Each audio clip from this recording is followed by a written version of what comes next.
Nigeria is a country where emergency medical services does not exist at scale.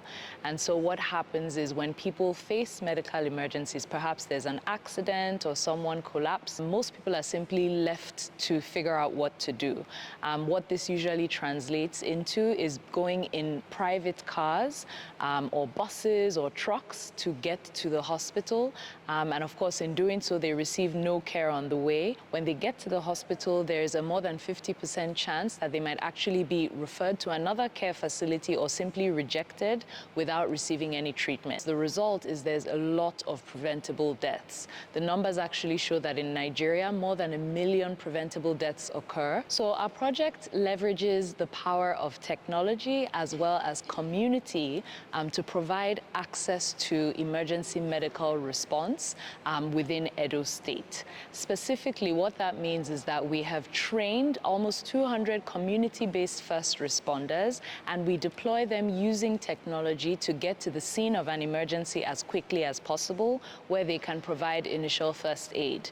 If the patient then needs more advanced care, our technology is also able to dispatch an ambulance to pick up that patient, take them to a hospital, and they receive the treatment. So the technology helps to ensure that all of the data around the emergencies are collected, all the stakeholders have the data that they need to provide the appropriate treatment, and ultimately our goal is to ensure that the government that we're partnered with to deliver this project has insights into the impact of emergency medical services on the health system overall. This project is a close collaboration between FID and the Edo State government.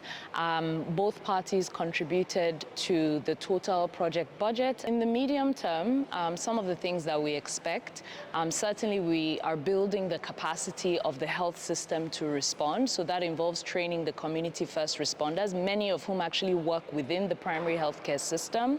It also involves building the capacity of the healthcare workers in the emergency departments, and like I said, upgrading the ambulances that are within the system. We also are looking at adoption. We want to see the communities actually start to use this system. And our target is that before the end of the project period, we're actually able to address at least 5,000 emergency cases. Long term, what we're looking at is a reduction in mortality.